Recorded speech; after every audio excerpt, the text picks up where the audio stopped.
There you go. That was a good waiting.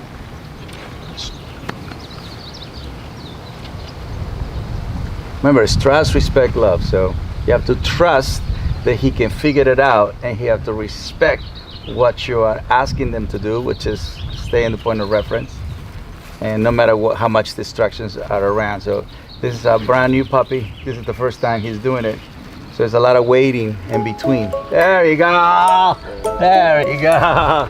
And then you reward that, and that's the end of that exercise. That's trust, respect, love.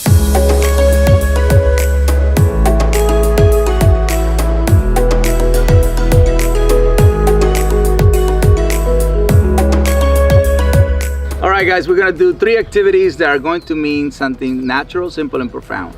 So, point of reference is going to represent trust, respect, love. Walking with your dog is going to represent follow, play, explore.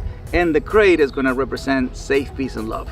So, I always like to make sure the dog has a profound understanding on the activities we do. Again, point of reference means trust, respect, love. Walking with your dog means follow, play, explore. And putting a dog in the crate or using the crate means safe, peace, and love. That's exactly the feeling, the energy that a dog needs to have. So the right energy, the right philosophy, the right activities.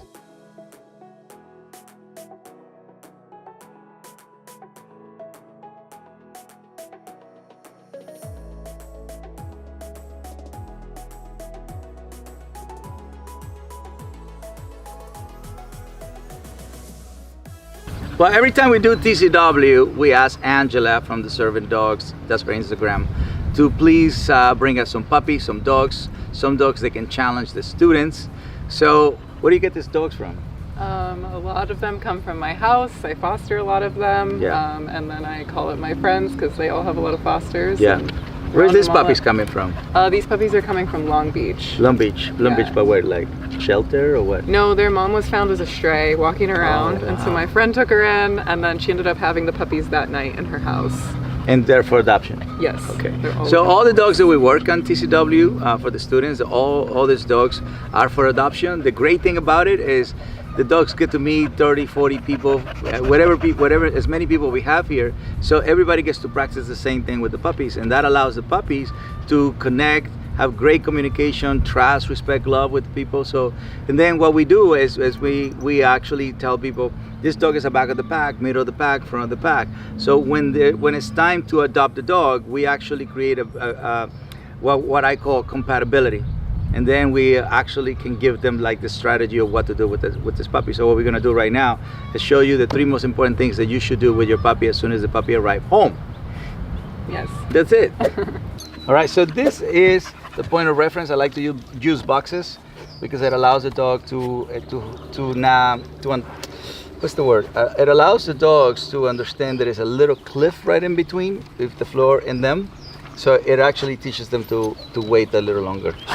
It's much easier to do it in a box than practice it on the floor. Come on, guys.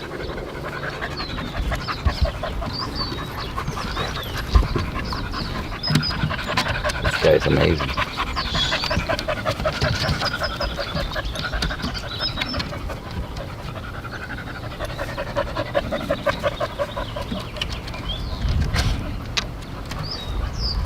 Video that, Peter. I got it.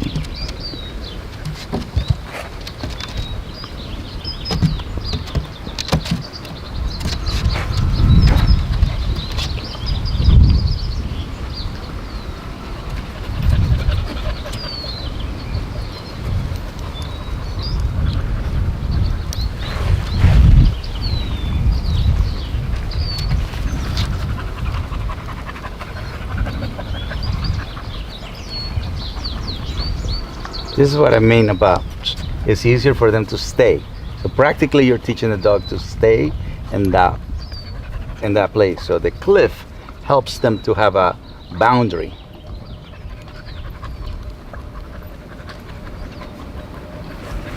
You got it, Peter? Yes, I do.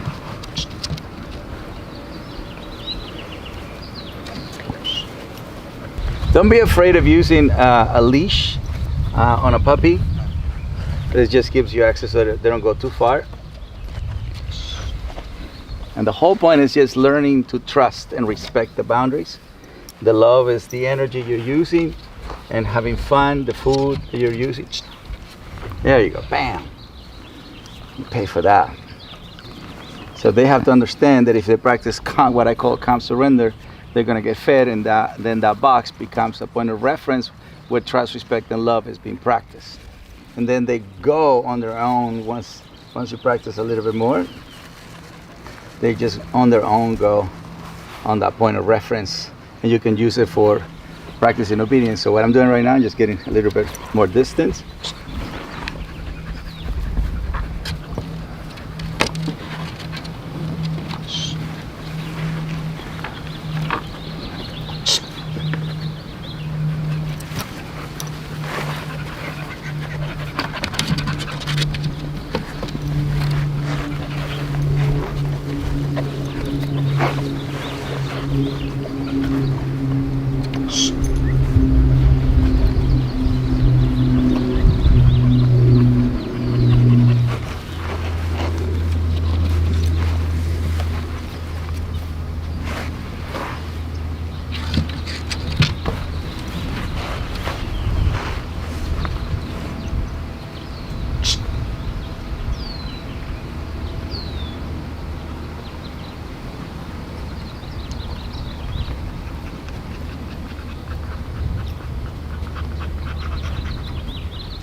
I'm gonna move out of that box as soon as he sits down and relaxes, does a jump.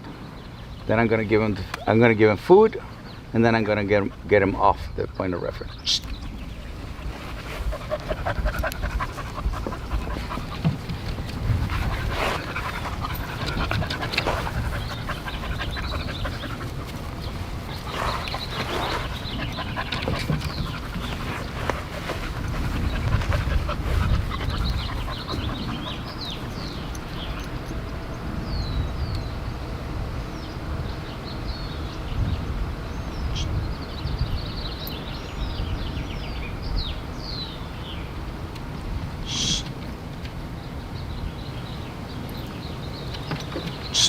There you go. That was a good waiting.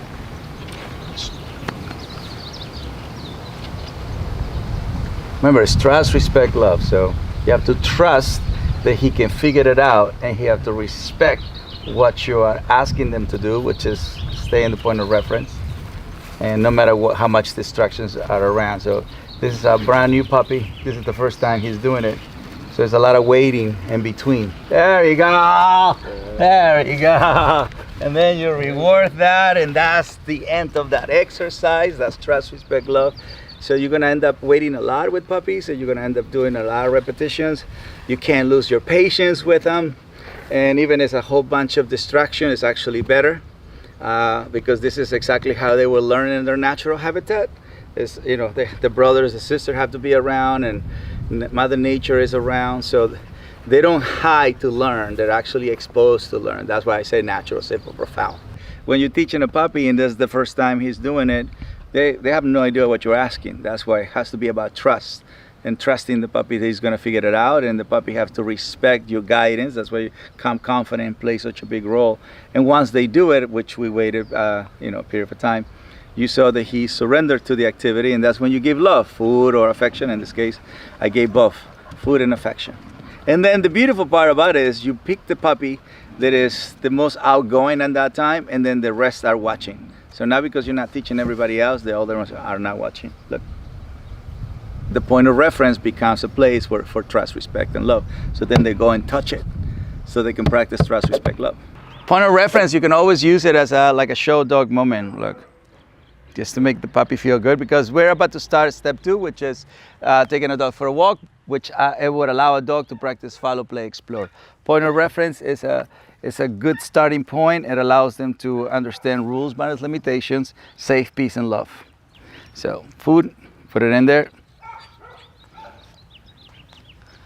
Let them use the tongue more than anything. Let them get excited. Look, this is the easiest way to put a leash on a puppy.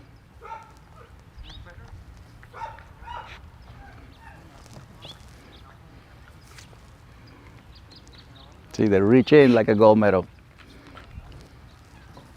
Do it a few times, Go back to what he knows. There you go. Make the loop beforehand. Put the loop, boom. He comes and put the leash on it. Let him feel it. Associate it with the same activities he did earlier. Sitting down, feeling proud, being lift. Not yet. Needs to relax.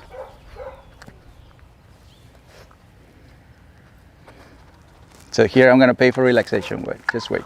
Some of the exercise you gotta do is just to wait a little bit. There you go. That little moment, super important. Okay, let's do it again. Food in your hand, close it, make a little tunnel, put it in the nose. It's almost like a peanut butter. This is what Kongs sometimes are really helpful for puppies or for dogs. Then show, boom. Nose, eyes, ears.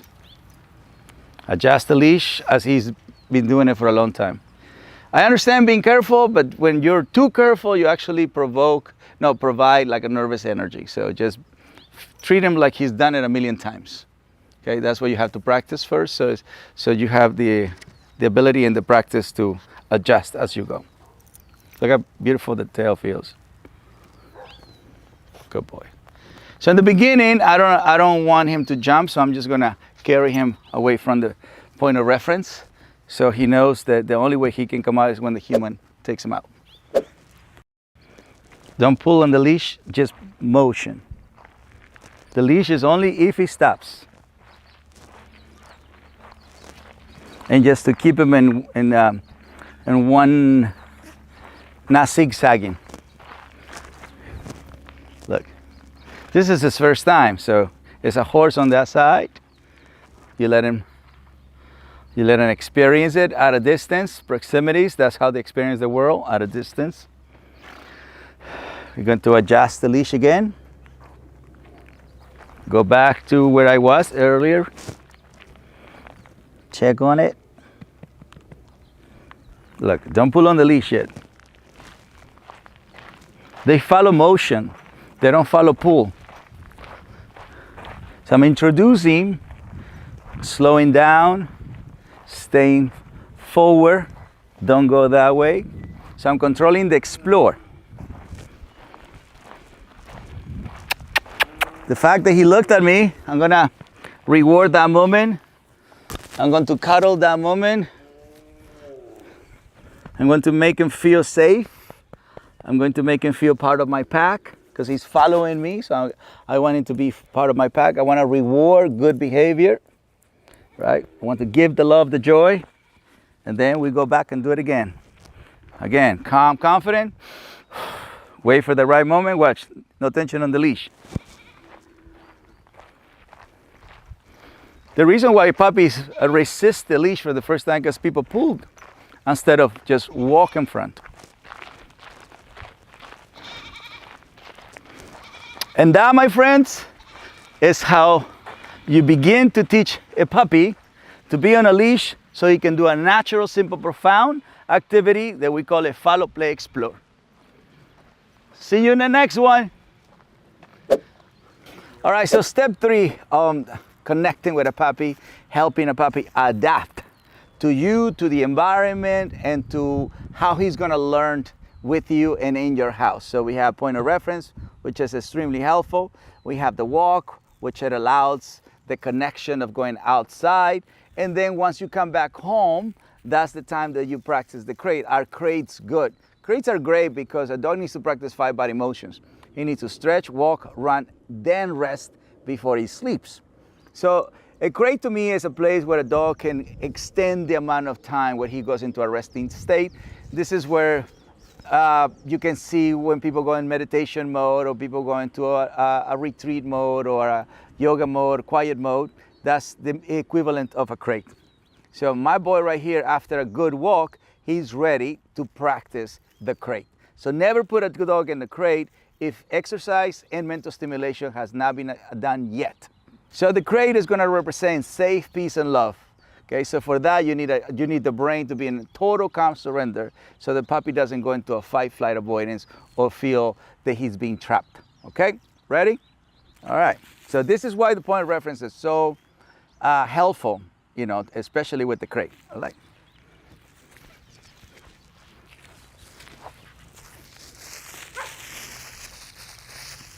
Now I'm going to help him associate point of reference with the crate.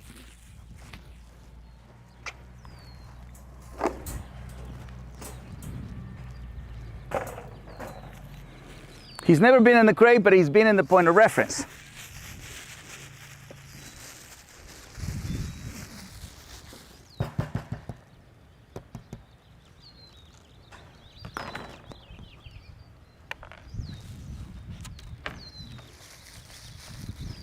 Now don't let him come out of the crate.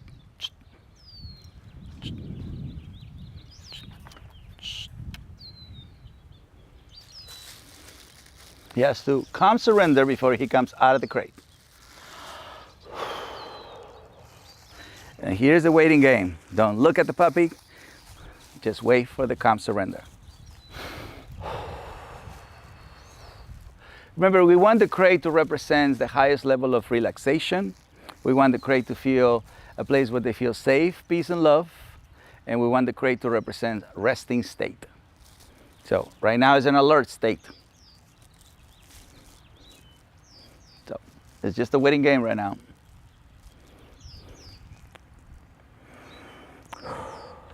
Bam, then you pay. Then you invite the puppy to come out again. Then you make him go a little farther away because it's a game. Get him a little excited here. Remember, this is his first time.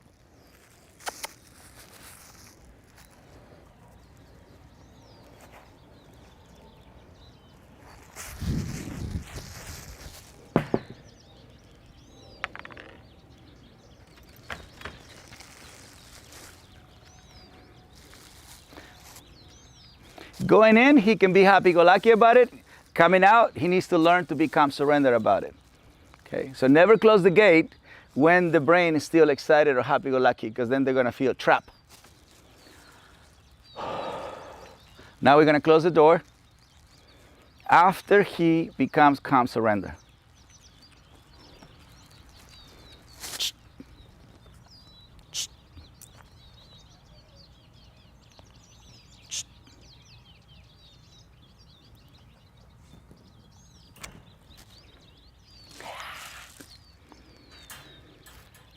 One, 2, 3 seconds in that state. Even more. That was a big one. I was not expecting that one. So we pay, then we get the puppy out. Sorry. We get the puppy out.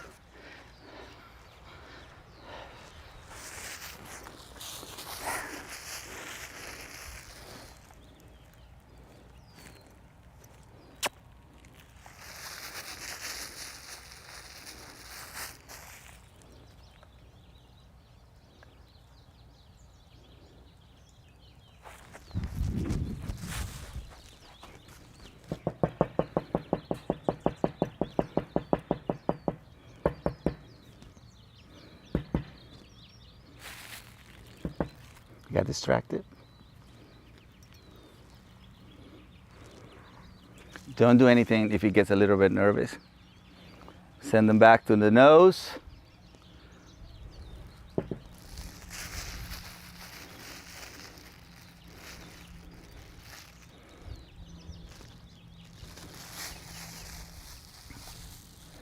So at this moment, he has to figure it out. Nothing bad is happening over there. That's part of the safe and the peace. Right now, he just have to get fed from me or from anybody in the room. That nothing bad is happening over there. So he got distracted, but at the same time, he got spooked.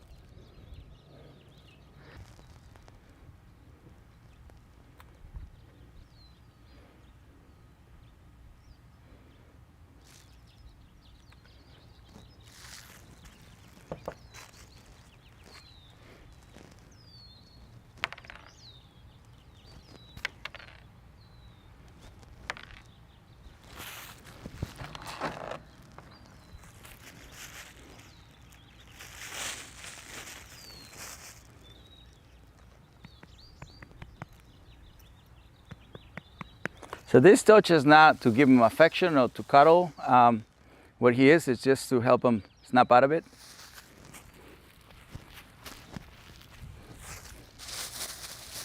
You can see it on his face, he's still a little bit unsure. Right now, even if I carry him or I do it with the leash, that's not good for him. He's a little bit like in shock. So I want to remove the shock with something smelly. All right. All right. Back to play. Okay.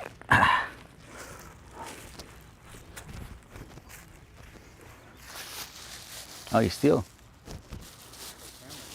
Huh?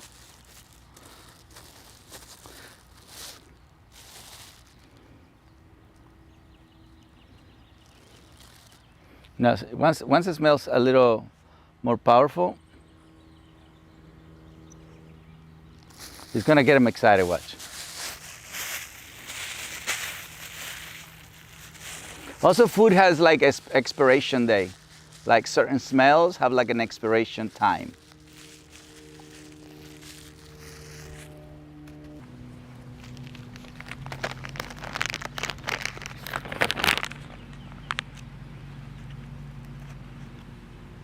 All right. All right, we got him back. We got him back. But there's nothing in here, permito.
This is also a moment to teach separation anxiety, or not. This is also a moment where you can begin to teach separation so they don't develop separation anxiety.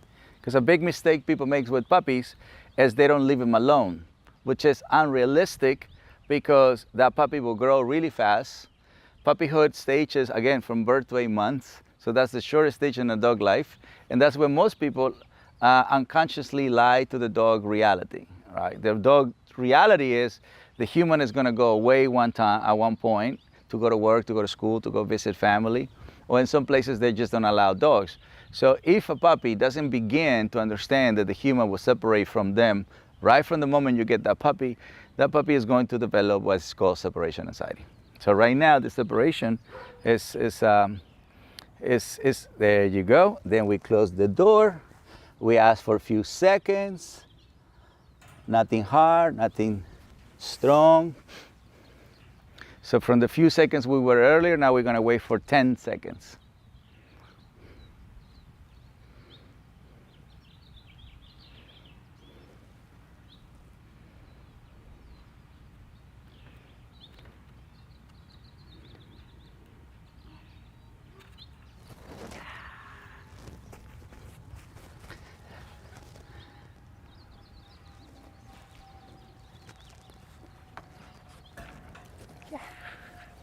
And that, my friends, is how you teach a puppy to go to point of reference.